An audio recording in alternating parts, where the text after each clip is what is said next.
بسم أبون ودن منفس قدسن حد أملاخ آمين. مصنعتي ملأخت يهودا عيو غزا قطري 4 زقرب حتوتات ملأخت يهودا فقدتات 4 كساب 7 بمنباب نزم صعب حتوتات ملسو حدا سب بخميو نصق أملاخنا برخصت كلوتو زخل كلته سلو خيلو زاتو زياراتي بفيت فيت زقطم حدا غنيا زخون سلمنتايو سلسته እቶም ስሉኽ ኢሎም ዝኣቱ ኣብ ፍቕዲ 4 ንጎይታና ኢየሱስ ዝኽሕድዎ ተባሂሎም ኣለዉ ንሳቶም ነቲ ክሕደት ብግብሪ ዶ ወይስ ብቓል ዝፍጽምዎ ይመስለኩም ኣብ ውሽጢ ሕብረት ምህላዎም ኣይትዘንግዑ 4 ኣብ ፍቕዲ 6 ናይ ዘለኣለም መቃውሕ ኣብ ፍቕዲ 7 ድማ ናይ ዘለኣለም ሓዊ ዝብል ተጠቒሱሎ እንታይ ንምባል ስለ ዝደለየ እዩ 5 ኣብ ፍቕዲ 5 ካብ ግብፂ ኣድሒኑ دحار نتوم زي أمنو كم زطفኦም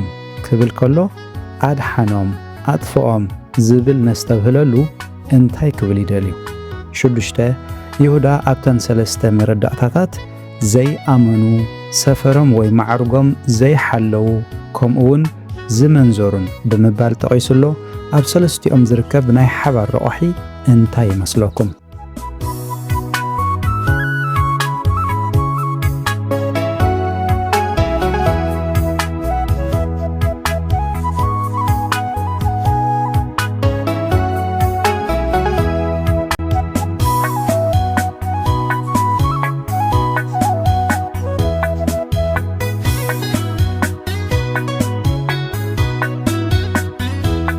وجل أمنت زملسوا قدامي تحتو سب بخميون صق أملاخ نابرخصت كلوت أزخل ملسي نسب قرنطوس كم أبنت بمتقاس نردايو سب قرنطوس وبتات صق أملاخ تقبلهم كنسو كناخنت صق خا زركسو نيرم نابنت أب قدامي قرنطوس معرف 5 قطر 1 نزرنا بسرو خمز مسألة مزرناس آتوم حزاب قازي البو مالت حدا خبغتكم نتا سبيت بو خمزتوا يوريكم الله دحر مبالو اتزقبر زي زقبره كما أخلكم من تغرح قيلكم كلتو عيبهم يبلوم أم معرف 11 نقدس قربان كقاللو أم معرف 14 نهوبت قانقا خبدلو أم معرف 15 دما بتنسى موتانكا مؤمن كسانو كله نريهم حتى قطر خلته እቶም ስሉኽ ኢሎም ዝኣተዉ ኣብ ፍቕዲ 4 ንጎይታና ኢየሱስ ክርስቶስ ዝኽሕድዎ ተባሂሎም ኣለዉ ንሳቶም ነቲ ክሕደት ብግብሪ ዶ ብቓልዮም ፈጺሞሞ ትብሉ መልሲ ብኽልቲኡ ማለት ብግብርን ብቓልን እዮም ፈጺሞሞ ክንብል ንኽእል ኢና ዝያዳ እቲ ቃል ግና እቲ ክሕደት ብግብሪ ጎሊሑ ይርአ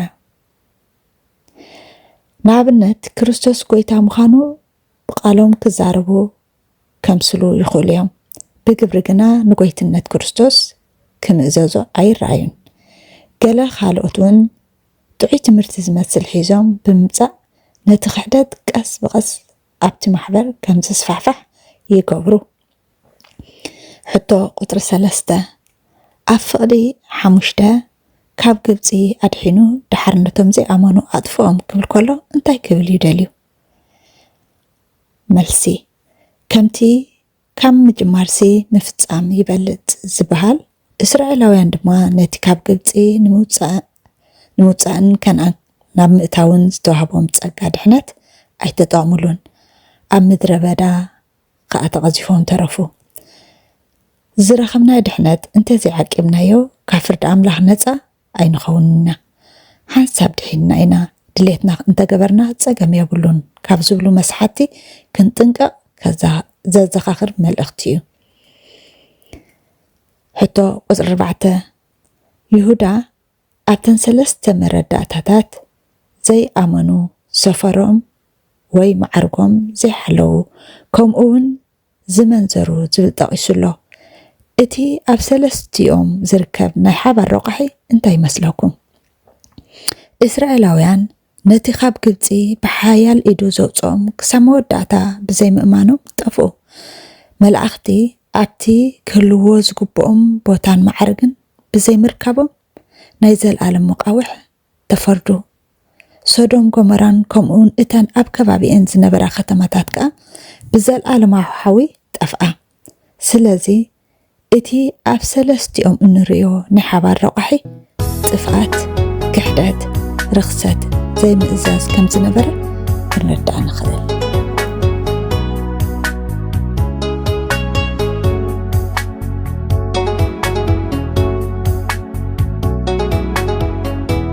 ጉጅለ ምሕረት ዝመለስዎ ሕቶ ቁጥሪ 1 ሰብ ብኸመይ እዩ ንጸጋ ኣምላኽ ናብ ርኽሰት ክልውጦ ዝኽእል?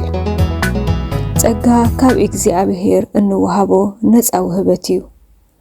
ጸጋ ኣምላኽ ተገሊጹ እዩ እሞ ንኹሉ ሰብ እውን ምድሓን ኣምፂኡ። ቲቶስ ምዕራፍ 2 ፍቕዲ 11 ኣብ ሮሜ ምዕራፍ 5 ፍቕዲ 20 ኣበሳ ምእንቲ ክዓዝሲ ሕጊ ኣተወ ኣብቲ ሓጢኣት ዝዓዘዞ ግና ኣብኡ እቲ ጸጋ ኣዝዩ ዓዘዘ ስለ ዝብል ገለ ሰብ ነዚ ሓሳብ እዚ ብምጥምዛዝ ጸጋ ምእንቲ ክዓዝዝ ሓጢኣት እንተገበርና ጸገም የብሉን ዝብል ጉጉይ ፍልስፍና ኣልዓሉ። እዞም ከምዚኦም ዝበሉ ንጸጋ እግዚኣብሔር ብዘይቁኑዕ መንገዲ ብምጥቃም ናብ ርኽሰት ይቕይርዎ። ጸጋ ኣምላኽ ካብ ሓጢኣት ንምምላጥ እምበር ኣብ ሓጢኣት ንምንባር ዝወሃብ ኣይኮነን። እቶም ነቲ ጸጋ ናብ ርኽሰት ዝልውጥዎ ግና ንትርጉም መስቀል ክርስቶስ ዘቃልሉን ንቅድስና ኣምላኽ ዘይፈርሑን ሰባት እዮም። ሐዋርያ ጳውሎስ ንሰብ ገላትያ ነቲ ሓርነትሲ ንስጋ ምኽንያት ኣይትግበርዎ ብምባል ምዒድዎም ኣሎ። ገላትያ ምዕራፍ 5 ፍቕዲ 13 ሕቶ ቁጥሪ 2 ስሉኽ ኢሉ ዝኣቱ ዝያዳ እቲ ብፊት ፊት ዝገጥም ሓደገኛ ዝኸውን ስለምንታይ እዩ? ከምቲ ክርዳድ ካብ ስርናይ ንኽትፈልዮ ዘሸግር እዞም ስሉኽ ኢሎም ዝኣትዉ ከዓ ዝያዳ ከምኡ ኣሸገርቲ እዮም። ጎይታና ኣብ ማቴዎስ ምዕራፍ 7 ፍቕዲ 15 ካብ ነቢያት ሓሶት ተጠንቀቑ፣ ውሽጦም ዝምንጥሉ ተኻልኡ ንሶምሲ ክዳን ኣባጊዕ ተኸዲኖም እዮም ዝመፁ ይብል። ሐዋርያ ጳውሎስ ድማ ሰይጣን እኳ ንርእሱ ንመልኣኽ ብርሃን የምስል ብምባል ነቲ ምምስሳል የረድእ። ካልኣይ ቆሮንጦስ ምዕራፍ 11 ፍቕዲ 14 ስለዚ ሓሳዊ ከምቲ ሰይጣን ንሄዋን ብተመን ተመሲሉ ስሉኽ ኢሉ ዘስሓታ ወትሩ ናይ ምምሳል ባህሪ እዩ ዘርኢ።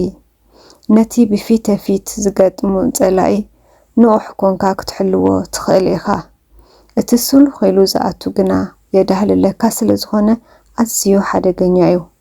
ስለዚ ድማ እዩ ይሁዳ ነታ ሓንሳብ ንሓዋሩ ንቅዱሳት ዝተዋህበት እምነት ክትጋደሉ እናበለ ኣጥቢቑ ዘጠንቅቕ። ይሁዳ ምዕራፍ 1 ፍቕዲ 3 ሕቶ ቁጥሪ 3 ኣብ ፍቕዲ 6 ንዘለኣለም መቃውሕ ኣብ ፍቕዲ 7 ድማ ንዘለኣለም ሓዊ ዝብል ተጠቒሱ ኣሎ። እንታይ ንምባል ስለ ዝደለየ እዩ? እቶም ክልተ ኣምር ንዘለኣለም መቃውሕ ንዘለኣለም ሓውን ክልተ ዝተፈላለዩ ደረጃታት ወይ መልክዓት ናይ ኣምላኽ ፍርዲ ንምግላጽ ተጠቕሱ እዮም። ንዘለኣለም መቃውሕ ማለት ንዘለኣለም ማእሰርቲ ማለት እዩ። እዚ ንዘለኣለም መቃውሕ ዝበሃል ዘሎ ብዛዕባ እቶም ምዝነቶም ዘይሓለዉ መላእኽቲ እዩ። ሓፂን ሰንሰለት ማለት ዘይኮነ ከዓ ካብቲ ዝነበርዎ ክብርን ናጽነትን ተፈልዮም ኣብ ትሕቲ ቁጽጽር ኣምላኽ ምእሳሮም ዝገልጽ እዩ።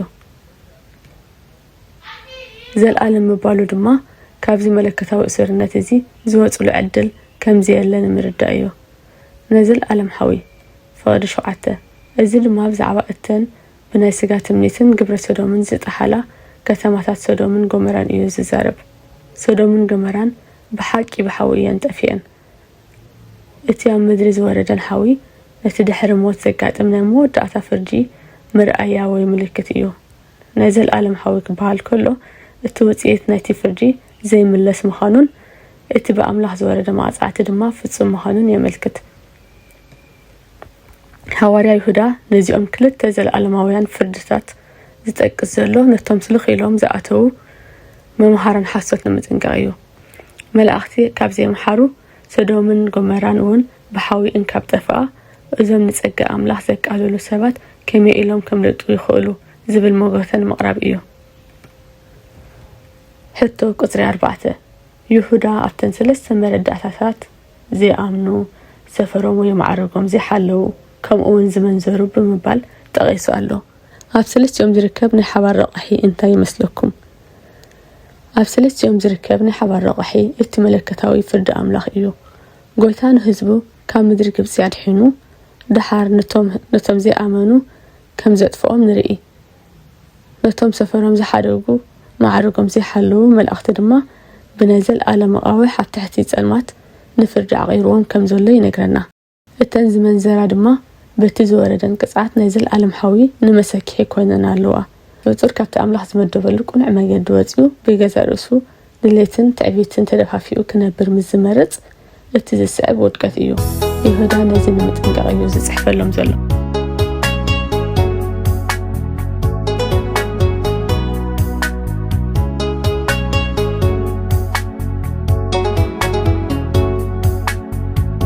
ጉጅለ ሰላም ዝመለስዎ ቀዳማይ ሕቶ ሰብ ብኸመዩ ንጸጋ ኣምላኽ ናብ ርክሰት ክልውጦ ዝኽእል? መልሲ ሰብ ንጸጋ ኣምላኽ ናብ ርክሰት ዝልውጦ ነቲ ብክርስቶስ ዝተዋሃበ መለኮታዊ ሓርነት ከም መመኻነይ ሓጢኣት ብምጥቃም እዩ። ገላትያ ምዕራፍ 5:13 እዚ ድማ ብቓሉ ጥራይ እናኣመነ ብግብሩ ግን ንቅድስና ወንጌልን ክኽሕድ ከሎን ንልዕላውነት ኣምላኽ ብዘቃልል መገዲ ክመላለስ ከሎን ይግለጽ። ሮሜ ምዕራፍ 2:23-24 ቀንዲ መለለይ እዚ ተግባር እዚ ትሕቲ ጸጋ ስለ ዘለና ሕጊ ምፍጻም ኣየድልየናን ብምባል ንሓርነት ናብ ስጋዊ ዕንደራ ምልዋጥ እዩ። ሮሜ ምዕራፍ 6:1-2 ከምቲ ኣብ ይሁዳ 11:16 ተጠቒሱ ዘሎ ብዙሓት ንመንፈሳዊ ኣገልግሎት ንረብሓ ርእሶምን ንስስዕን ክጥቀምሉ ከለዉ ንጸጋ ኣምላኽ የርክስዎ። እዚ ዓይነት ኣነባብራ እዚ ንእምነት ካብ ግብሪ ብምንጻል ኣብ ያዕቆብ ምዕራፍ 2:17 ንመገዲ ሓቂ ከም እትጸርፍ ይገብር። ስለዚ ጸጋ ኣምላኽ ካብ ባርነት ሓጢኣት ሓራ ወፂና ብቅድስና ክንመላለስ ዝተዋሃበና መለከታዊ ሓይሊ እምበር ንርኩስ ተግባር መሸፈኒ ክኸውን ከም ዘይግባእ ቃል ኣምላኽ የጠንቅቐና። ሕቶ ቁጽሪ 2 እቶም ስሉኽ ኢሎም ዝኣተዉ ንጎይታና ኢየሱስ ክርስቶስ ዝኽሕድዎ ተባሂሎም ኣለዉ። እዚ ክሕደት ብግብሪ ድዩ ወይስ ብቓል ዝፍጸም ይመስለኩም? ኣብ ይሁዳ ፍቕዲ 4:19 ከም ዘርእየና እቲ ክሕደት ብቐንዱ ብግብርን ብባህርን ዝግለጽ እዩ። ይሁዳ ነዞም ሓሰውቲ መማህራን ዘቃልዖም ንትምህርቶም ብምዝርዛር ዘይኮነስ ንኣካይዳ ህይወቶም ብምጥቃስ እዩ። ንጸጋ ኣምላኽ ናብ ርክሰት ብምልዋጦም ንስግኦም ብምርካሶምን ንስልጣን ጎይታ ብምንጻጎምን ክሕደቶም ይረጋገጽ። ሐዋርያ ጳውሎስ ንኣምላኽ ንፈልጦ ኢና ይብሉ ብግብሮም ግና ይኽሕድዎ። ቲቶ ምዕራፍ 1:16 ከም ዝበሎ እዞም ሰባት እውን ብቓሎም ጎይታ እናበሉ ብተግባሮም ግን ንልዕላውነት ክርስቶስ ይነጽጉ። ካብ ማሕበር ተቃውሞ ከይበጽሖም ብቓላቶም ክጥንቀቑ ይኽእሉ እዮም። ህይወቶም ግና ንጎይታና ኢየሱስ ክርስቶስ ዝኽሕድ እዩ። ከምቲ ያዕቆብ እምነት ብዘይ ግብሪ ምውትያ ዝበሎ ያዕቆብ ምዕራፍ 2:26 ክሕደቶም ኣብቲ ፍርሃት ኣምላኽ ዘይብሉ ተግባርን ንመንፈሳዊ ኣገልግሎት ንረብሓ ርእሶም ምጥቃምን ዝተሰረተ እዩ። ሮሜ ምዕራፍ 16:18 ሕቶ ቁጽሪ 3 ኣብ ፍቕዲ 5 ካብ ግብፂ ኣድሒኑ ድሓር ነቶም ዘይኣመኑ ከም ዘጥፍኦም ክብል ከሎ እንታይ ክብል ደልዩ? ይሁዳ ኣድሒኑ ድሓር ኣጥፍኦም ክብል ከሎ ነቲ ጎኒ ንጎኒ ዝኸይድ ክልተ ዓበይቲ መለኮታዊ ባህርያት ኣምላኽ ምሕረትን ጽድቅን ንምርኣዩ።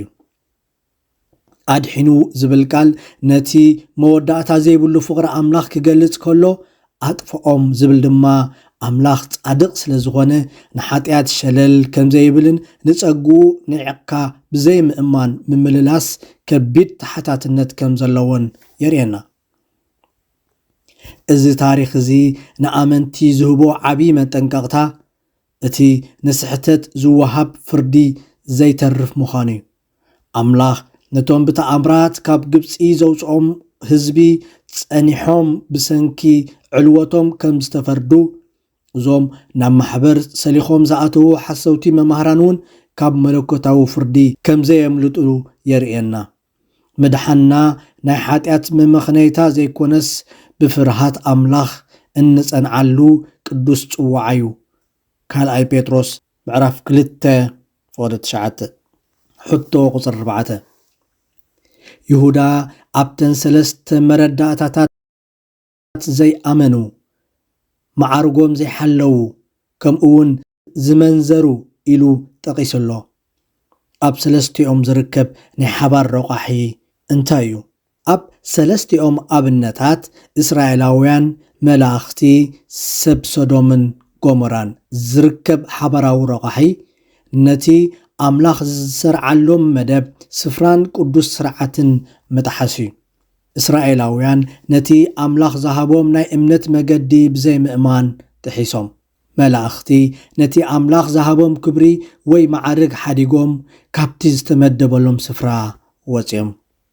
ሰብ ሶዶምን ጎሞራን ነቲ ኣምላኽ ዝሰርዓሎም ባህርያዊ ስነ ምግባር ጥሒሶም ንርኩስ ድሌቶም ሰዓቡ።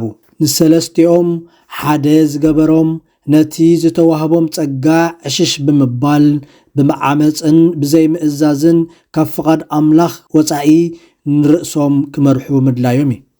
ይሁዳ ነዚ ብምጥቃስ ዝኾነ ይኹን ፍጡር መላእኽቲ ይኹኑ ደቂ ሰባት ካብቲ ኣምላኽ ዝሰርዓሉ ስርዓት እንተወፂኡ ካብ ፍርዲ ከም ዘየመልጥ የጠንቅቐና። ስብሃት ለእግዚአብሔር።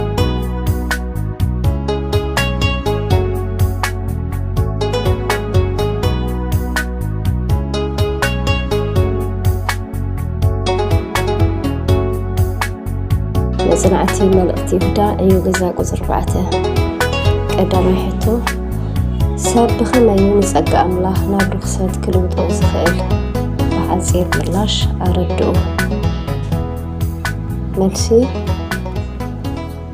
ንጸጋ ኣምላኽ ናብ ርክሰት ምልዋጥ ማለት ንጸጋ ከም ንሓጢኣት መፈጸሚ ፍቓድ ምጥቃም ማለት እዩ።